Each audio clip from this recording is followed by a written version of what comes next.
What's going on, everybody? This is an episode from the No Gimmicks Needed Wrestling podcast. Do you like podcasts and you want to see the full podcast? Make sure you check out the No Gimmicks Needed Wrestling podcast on all your podcast platforms, such as Apple Podcasts, Google Podcasts, Stitcher, Spotify, iHeartRadio, among many others. But you're listening to the episode right here on YouTube, so make sure you hit that like button and below, and make sure you hit the subscribe button to NC Studios and NC Level Up for all your gaming needs. This is the Nerd Coalition. Enjoy the show. Alright guys, so might as well start off with the biggest news, and that is Triple H has been named head of creative on this past Monday, but now it's been a week. So at least me and Prime have seen the highlights of Raw, some of Smackdown. Obviously these are Vince McMahon written shows, so it's not like he was going to just say fuck it all and then just do his own thing, because there's a pay-per-view that was on Saturday for SummerSlam. And he's like, well, I'm not going to tear the whole thing up, but I am going to put some spin on what I would like to see. And he did put his fingerprints on a lot of these shows this week, which gives us a little bit of a taste of what could be coming in the future. And, you know, I'm happy for Triple H because, first of all, talk about the bounce back, you know, about everything. So I was just like, you know, this man went from losing NXT, getting embarrassed by AEW, having NXT turn to 2.0, nearly dying, and then now coming back to his old job and becoming head of creative. Now, also with this stuff is he's also becoming head of talent relations as well.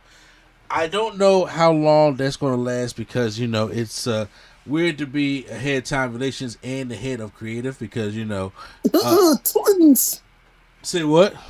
Twins. Why'd you say twins? Nikki and Brie. People power. Oh, God, yeah. Well, there you have it. But, you know, somebody put it on Twitter. I was reading, and it was being a good point. They said it's kind of like your boss being the head of human resources. Yep. Yeah. So the head of talent relations, he's most likely it's probably like a placeholder. I really think. Well, head of talent relations at the time, that's what JR was. Yeah. So they're probably gonna get like somebody.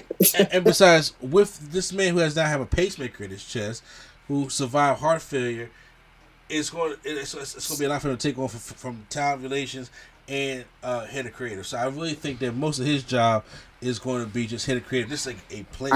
I think talent relations is a placeholder. I think it's a placeholder, but I think it's also a current placeholder so that he can call talents himself to, you know. Exactly, yeah.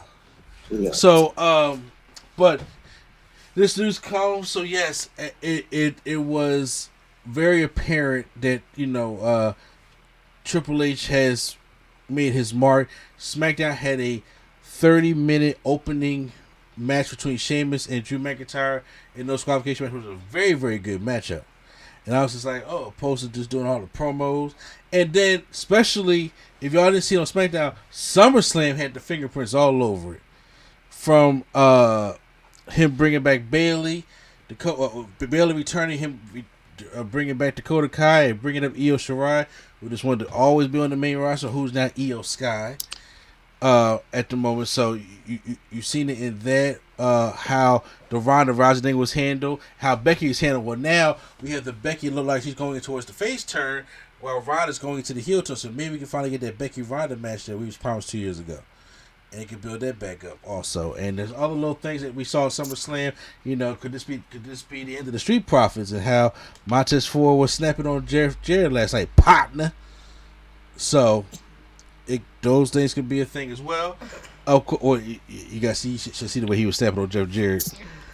He said, "I said we in Tennessee, but we supposed to be counting faster, partner."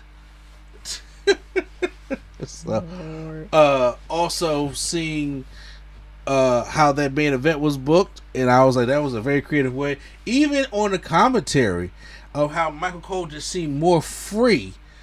A lot of people said Michael Cole had the best night of his career last night. People were saying, "Oh, he did great. He was out here saying words on the band list." And yes, you know, Corey Graves on the commentary table yesterday. A lot of people may have missed this, but he was just like, "You know what, Cole? I liked you better when you didn't have an opinion." And then Corey said, things changed. A lot has changed. a lot has changed. Okay. Hey, go. And I was just It's like, probably great sitting there and not have somebody screaming in your ear. oh yeah, and to say it like this, I was just like, Cole, you just felt the emotion. I said, count faster, damn it. It was good to hear just a little bit of the freedom in Michael Cole. So now Triple H is at the helm of this thing. Do you remember that video that came out? He was like, yes, sir. Yes, I said it 30 times. Do you want to say it again? Okay. Yes, sir. Yes. All right. I'll say it again. Video of him talking to Vince. Yeah, exactly. But also those kind of commentary moments help make the match also. So now let me get your personal opinion how y'all feel about Triple H now being head of creative. I'm ready. And then we're going to talk about some of the things that I'm not saying what's going to come, but what we would like to see come. I'll start with you, ladies. I'm ready. Oh, sorry. I think it's great. It'd be a breath of fresh air. People have been complaining about Vince being in charge and taking the shows hostage forever and ever. So we'll have a chance to finally see if there can actually be real actionable change, or y'all just gonna keep complaining. Also, I just found it funny because we literally said on the podcast he couldn't possibly take on anything else. His heart. Exactly what I said. Yeah. And then next day, he's head of creative now too. I agree with you that I think he will probably remain head of creative, and then somebody else will take talent relations. Mm-hmm. But I think it'll be good to. It's always good to have some change. When stuff stays the same, it gets stale. People get complacent or get angry. Yeah. So I think maybe it'll liven it up a bit. Maybe we'll get what people have been asking for. I hope we don't get everything everybody's been asking for, because stuff is just not going to work the way y'all think it's going to work. And everybody wants to book a match or a show, not knowing what the hell goes into it really. And Triple H already said he's a slow burn guy. He likes to have the biscuit in the oven and it cook. Like, he want to put the pizza in there at 225. Oh my god! You know what I'm saying? You mean he don't like to have that microwavable food? Yeah, no, not at all. We don't have to have like a Celeste Tony's pizza or no, but not 225. He put it on 225, and he let this joint gonna cook all the way through. And then when that joint done, it's like, oh, this joint is so pretty. It took 8 hours, but that joint is pretty. That's he already admitted on interviews. That's what he's like. I wonder if that is going to be a problem though. Like, I wonder if people are going to take issue with the fact of the slow song, because everybody don't like the slow burn. Yeah. And everybody's not that dedicated. Honestly, the whole idea right now on social media is that you need to make a 7-second video because people have no attention span. So who knows if that will work out. Mm-hmm. But I'm curious to see it. I want to see some changes in like the tag division. Yeah. What tag division? Exactly. And I want to see if maybe they can. I don't even know what needs to be done with the women's division. Like, it seems like they're going in. Overall, has got a boost from since SummerSlam. But it seems like they're going in a okay direction. I think they need to use more of the fresh talent, like Xia Li, not Rhea. Oh my God, what did they change her name to? Gonzalez Rodriguez. Raquel. Yeah, Raquel Rodriguez. Yeah. I'm gonna just call that baby Raquel.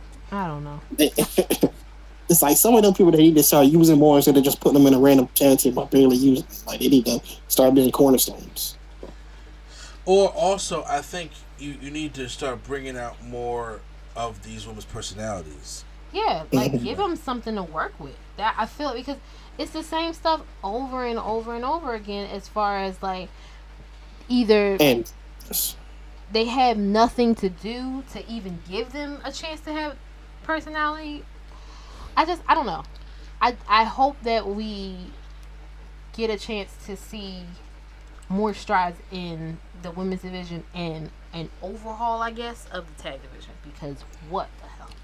And please, I pray whatever Natalya has over Vince McMahon, I pray she don't have it over Triple H. What is going like, ma'am? I'm not for forcing people to retire, but baby, what like let the children have a chance. But it's also I agree, but it also ain't really her fault. It's not her fault. I'm not saying it's like that she did that. She went back there and begged and pleaded for this, but I don't know. Her and her sister seem to be having a grand old time only fanning it. So all of her other people retired. I want to say kind of early because Michelle McCool retired in her early 30s. Looked like Layla retired early. And all the other people, Maurice retired early. But there was a Divas era also. Yeah. I mean, like, but they were like right there on the cusp. Yeah, it was on the cusp. But like how great their skills, I think, weren't up to par. I won't say that Maurice could be better, but I'm saying, but now Maurice could be better. But I'm saying out of all of them, I mean, Michelle McCool probably would have worked better here. And so good later, but I think they can see the writing on the wall, and to the point of saying, okay, there's no career here, really, honestly. Yeah. And you get it kind of Beth Phoenix retired way for her years. Well, yeah. Okay. I mean, that's the unfortunate thing is because the time they were around, that there was no way they were going to have a serious career. No way. So, and even when you were a woman who did get a shot at something, it all got pissed away because backstage politics and whatnot. And by the way, I can't believe the gall of Kevin Dunn to tell somebody they can't get a push because they're not pretty enough. Kevin Dunn. Yeah, I mean, if y'all want to know what Kevin Dunn looked like, look at a picture. Look at the picture of Master Splinter from the first Teenage Mutant Ninja Turtles movie, and that's Kevin Dunn. But who did he tell that to? Oh, Becky Lynch, and a couple others, but Becky was the biggest one. Listen. The Good Old Boys Club was because I don't know if y'all remember when Becky first got to the roster. She wasn't doing nothing for like 2 years. She definitely wasn't. So it was Kevin Dunn saying that she wasn't pretty enough to get a push. But it doesn't surprise me. I was just wondering who he said it to. It doesn't surprise me. Like, folks, like, men really have nothing. They have the audacity. Like, come on, bro. And no, I know, don't come in here trying to crucify me. I know it's not all men. I'm not saying that.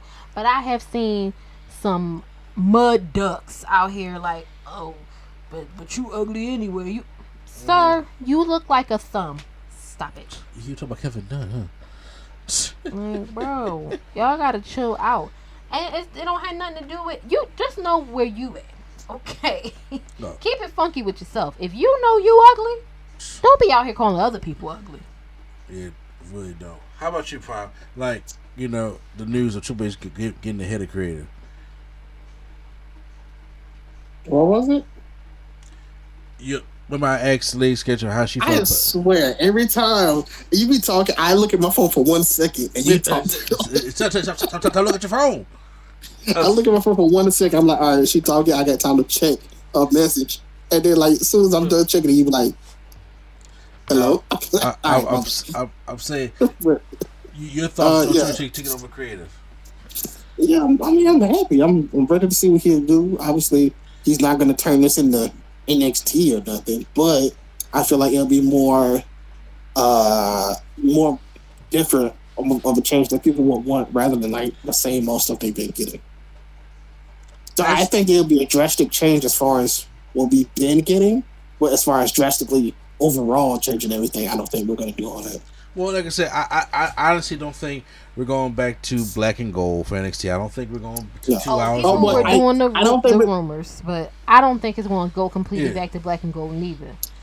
I think we're going to solid colors though. We ain't about to have no rainbow. I was just about to say, because that was literally my next words out my mouth was, we might not be going back to black and gold, but we might get rid of all them drawn ass colors. All right, because what?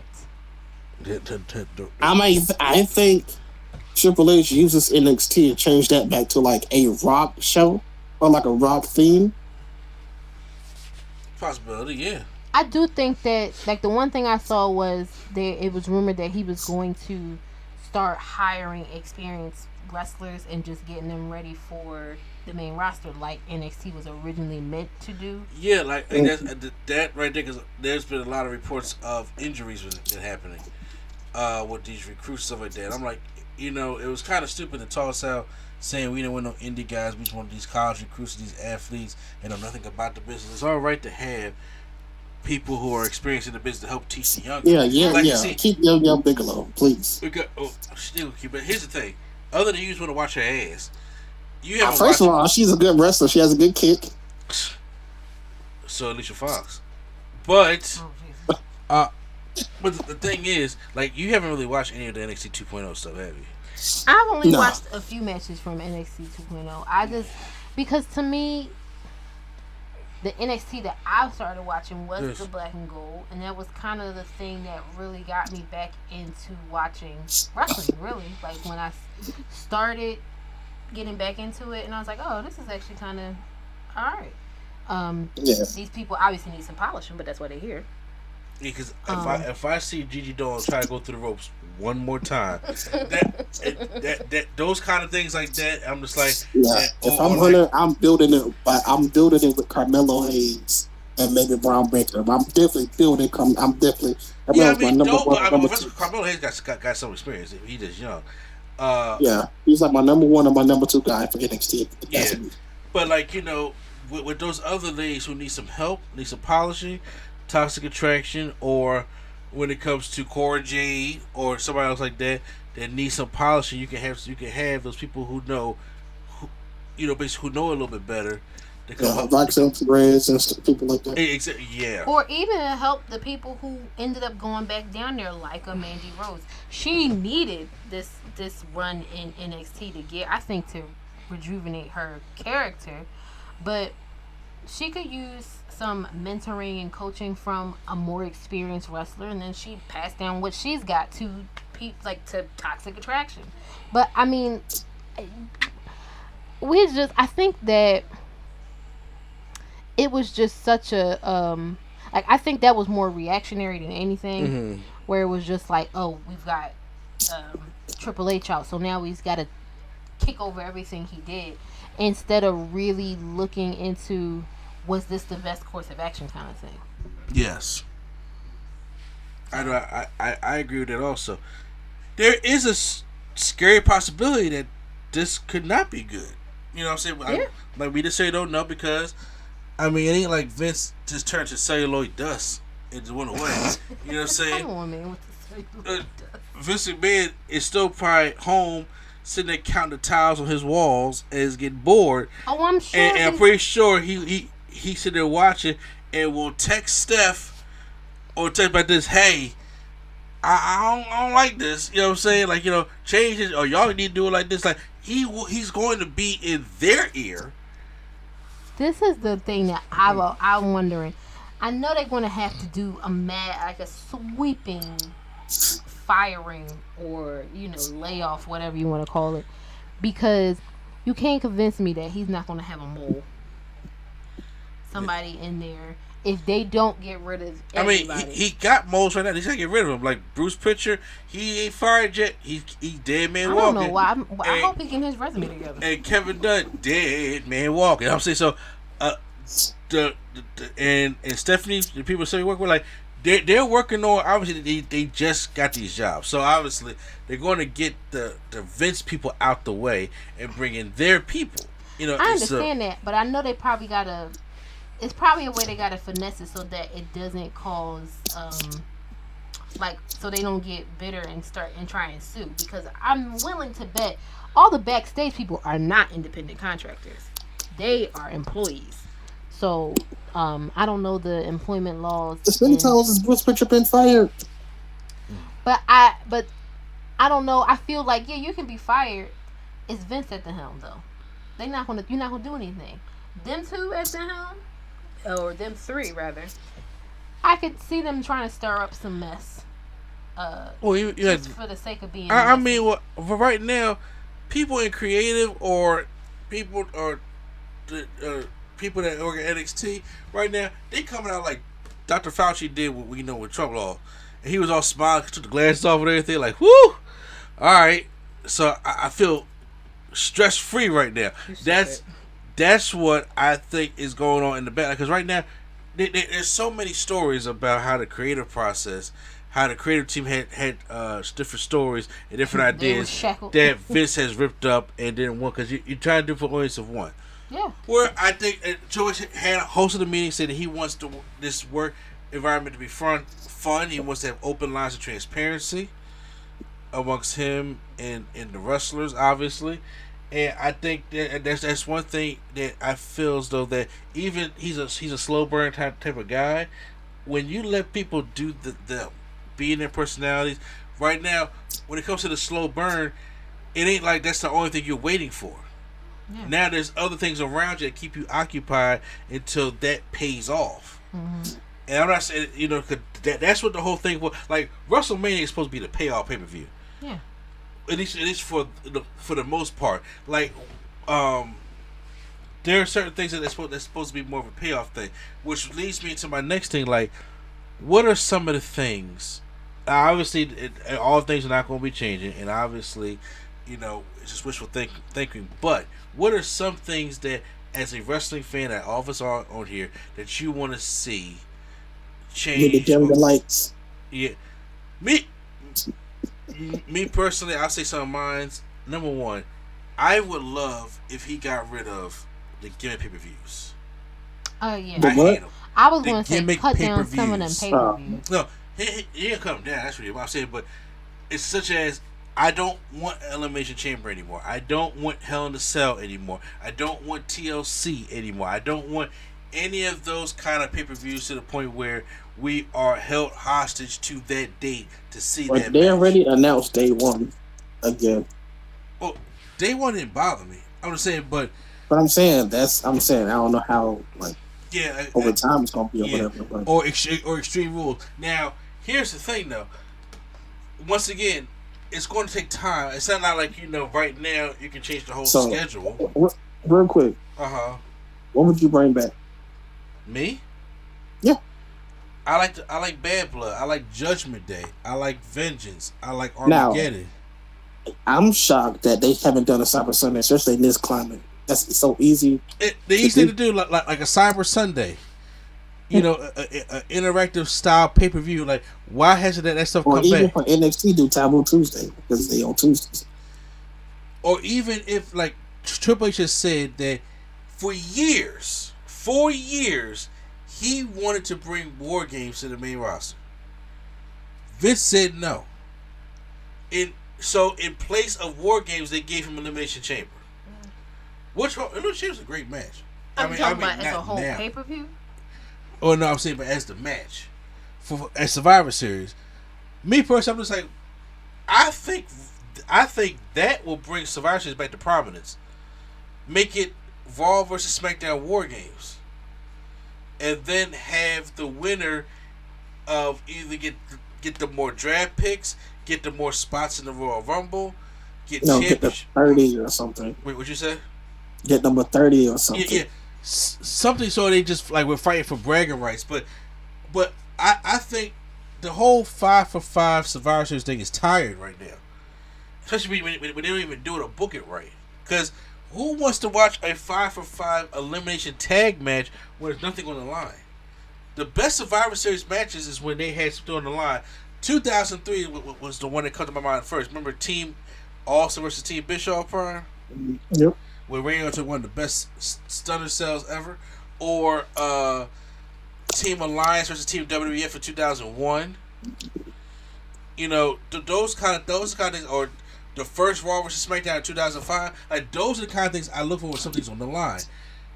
Now, but imagine you put in 2 rings. Instead of everybody confined to what you put in 2 rings, you have 5 from Raw, 5 from SmackDown, and they do a two ringside war game. So it's a hardcore based matchup that it can be blood and guts and stuff like that, and you can have the same for the women. Then you can make your champions go together, and then of course you can have your heavyweight championships go. I think that would be a great concept, to the point where y'all can start making some Survivor Series, which is one of the main shows, back to something really cool. I would like something like that. I would like a little bit of personality in the pay-per-view setup. Raw, me personally, I know people want to see a different Raw, a different SmackDown. I understand for money costs and the transfer, all this stuff. Raw tonight is fine; it can look the same. I'm talking about the pay-per-views though, like with like a little bit more personality. If y'all want to do Extreme Rules, if y'all want to do Hell in a Cell, fine. But can like the entranceway like be them walking through hell, like it come through like a steel gate or something that makes it feel like this is Hell in a Cell. Or Extreme Rules, like there's weapons all around, like just make kind of like how the Royal Rumble 2006 right the streets of New York. Mm-hmm. Well, I guess the hood, you know what I'm saying, but still, of how they look, I think just having a little bit of that personality in those things, I think is cool too. I would like to see. I want to see more random cars on the stage for pay-per-views for no reason. Say what? Random cars on the stage for pay-per-views for no reason. Well, I want to see new faces. Obviously, he has no problem bringing up stuff, bringing up people. So obviously, NXT you can work that way. So you're bringing up new faces, and of course, you're introducing this crowd into the new face. Not everybody from NXT is going to succeed, but at least they can get a chance. And these people that's on the main roster right now, like a Ricochet, can get a chance to do something. I need people refresh. There's no reason why we should not have gotten the Bobby Roode that we got at NXT on the main roster. There's no reason. Exactly. Exactly. Like I'm not saying Dolph Ziggler going to be somebody, but make him something. Make Shinsuke Nakamura something. Please. Make Ricochet something. Please don't mess up Gunther. To be fair. Yeah. To be fair. I was a Ricochet fan when he was in NXT. But I'm wondering at this point, how much of this is on him? Like, does he not have the personality to carry? Well, I don't know how good he is at. I mean, I know he's okay at talking, but I'm saying like Vince just don't like him at all. But I think what happens to Ricochet is he's like Dolph Ziggler. He looks so good at losing and taking moves to where you kind of got in that, stuck in that area of losing. Me personally, I thought, and I know probably tired of hearing me saying this, but I thought when they was getting her business together, because they was teasing the storyline between is Ricochet going to join, because MVP was trying to get Ricochet to join for the longest time, and then they went with Cedric, and I'm just like, me personally, you could have took Shelton out. I think they wanted the dark skins. They was like dark skins unite. I'm joking. I'm saying could be. But I'm saying, but Ricochet and Cedric made a good team, and then them in the Ricochet needs to be in something like. He needs a vehicle. Yeah, he needs a vehicle to jumpstart his thing. I'm not saying he go. He don't have the. First of all, Ricochet came to the main roster in a tag team with Malachi Black. Yeah. And the wild part is that actually kind of worked for him. I do think that if it's not going to be all the flips that he does need to, if that's not going to be enough to sustain him on the main roster, that he does need to be in something like a Hurt Business. Or just not even this, but just some type of stable or something or a vehicle to get him, boosted. Yeah. And I do think, because right now we are lacking the tag teams, and a good way to kill two birds with one stone is to have a stable where you can have a main person and a tag team. Yeah. Kill Judgment Day, because they done killed that group. Get rid of it, but I'm saying, but create something new, and you can have Ricochet. I forgot all about Judgment. Exactly. Because right now it's like Max and Mil Miles is about to be a tag team. They brought Max Dupree back. Yeah, Church, you're not going to fire my guy. I'm saying, but or get mad at my guy. Now, honestly, I don't know if I like him still being Max Dupree, but however, I still believe that he'll break away from them. But I do think the Max and Mil Miles thing will be a new tag team for them to. What? Huh? For what? just to have a tag team. You said big beef with the tag team division, right? It ain't like we're gonna get killer That's not beefing up the tag team. I'm just saying, but it ain't like we're gonna get killer ass tag teams like right off the bat. I mean, you gotta build something up for us to like it. Right now, they gotta at least have good wrestlers, bro. Man, Source a decent wrestler. Do you know that? How many other than them Saudi matches? Let me know. You let me, because that's the thing. We don't know what they can do because they haven't been showcased. He is. You know, he keep him in the closet. Take him out when Saudi Arabia is getting close. Dust him off. Yeah, like use some more so we can take him seriously rather than just every time he's out there we just like. Because there's a lot of talent that's in the back that people don't even know is still there that you can go. It's like I hope so. Like Dominic Dijakovic. Can we bring Ali back? Or what it was? Oh, Ali. First of all, Ali is back. Ali is in a tag team with Cedric. Never didn't know that. I obviously didn't watch it. You know why they didn't know that? Because they be on main event. That's why. But who's what?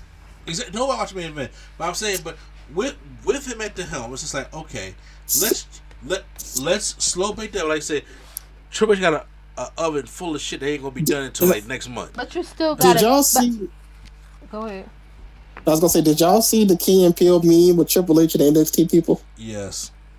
That's what I feel like is happening. It's hilarious. I do think that it's gonna be a lot of mess to untangle and try and get straight. So, and also we do have to remember there's only been so many hours, so everybody's not going to get their. There's three fucking hours. Everybody's not going to get their chance to be in a meaningful storyline right away. That is true, but they can still build people up while not. But here's the thing. Yes. There's a lot you can get done just 1 hour, because it's like he's a slow burn. You can have a promotional package saying I'm gonna build Dominic Dijakovic, like different video packages for like 4 weeks and be like Dominic Dijakovic or whoever he's going to be coming, whatever the case may be. Meanwhile, you can have Veer Mahan in squash matches. No, I think that's going away. I think Veer Mahan is going away. Okay, no, he's definitely going away. Okay, no, I need like a Kevin Owens. I'm saying, but you get somebody in squash match to the point where now you're building up two people at the same time, because you got the promo packages and then you got these squash matches, so you know it helps build up more people. Right now, Bobby Lashley's the de facto top champion on Raw because Roman ain't there. Unless he try to split the belts. So instead of everybody whining like Vince will probably do and trying to wait for Cody to come back in Royal Rumble, or sitting there like, well, we need Lesnar or we need Tyson Fury, I think choices along the lines like, let me build up some credible people. Sheamus just had a 30-minute beat the fuck brawl with Drew McIntyre. That was a good ass brawl.